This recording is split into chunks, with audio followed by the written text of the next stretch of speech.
ভাই এই ডালটা তো মনে হচ্ছে খুব ভালো। তা ভাই এই ডালের কেজি কত করে বেচতেছেন? হ্যাঁ ভাই, ডালটা খুব সুন্দর আছে এবং ডালটা খুব ফ্রেশ হবে। ডালের দাম 80 টাকা কেজি ভাই। ও ভাই, এই ডাল তো খুব ফ্রেশ আর সুন্দর ডাল। তাই এই ডালের দাম 80 টাকা করছেন কেন? অন্য দোকানে যে 130 টাকা করে বিক্রি হচ্ছে। তবে এই ডালি কোনো সমস্যা নাই তো? ভাই ডাল পুরো 1 নম্বর ডাল, ডালে কোনো সমস্যা নেই, আপনি নিতে পারেন। আচ্ছা ভাই, ঠিক আছে ভাই, তাহলে এই আমি 1 কেজি নিচ্ছি। তা চিনির দাম কত করে ভাই?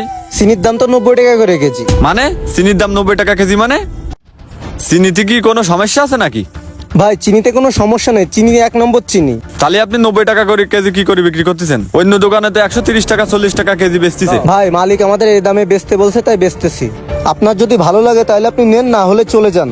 আমরা সব 1 নম্বর মালই বিক্রি করি। আপনার যদি বিশ্বাস নয় তাহলে মালিকের কাছে শুনে দেখতে পারেন। ভাইয়ের ওখানে কি হয়েছে? উনি কি মাল নেবে না নাকি? হ্যাঁ ভাই, ও মাল নেবে। ও ভাই, আমি তো ডাল আর চিনি নেবো, তা আপনাদের দোকানে এত দাম কম করছে কেন? আপনারা এত দাম কমে বেচতেছেন কি করে? ভাই দাম কম না ভাই, আমরা ঈদের সময় দাম কমায় বিক্রি করি, সারা বছর তো ব্যবসা করি। ঈদের সময় যদি একটু কমায় না বিক্রি করি তাহলে মানুষজন কিনবে কিভাবে?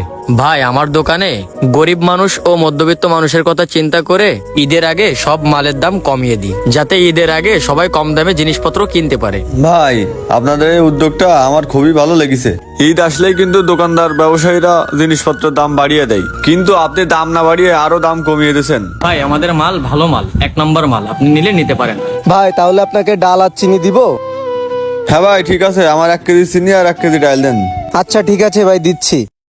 ভাই আমাদের দেশের কিছু ব্যবসায়ী ঈদ আসলেই কিন্তু জিনিসপত্রের দাম বাড়িয়ে দেয়। অতিরিক্ত দাম বাড়ার কারণে গরিব মানুষরা কিন্তু মালপত্র কিনতে পারে না। ব্যবসায়ীদের মালামালের দাম কমানোর দরকার নেই। ঈদের আগে দ্রব্যমূল্যের দাম না বাড়িয়ে সঠিক মূল্য বিক্রি করেন। ভিডিওটি ভালো লাগলে সবাই শেয়ার করবেন আর আমাদের পেজটি ফলো করে রাখবেন।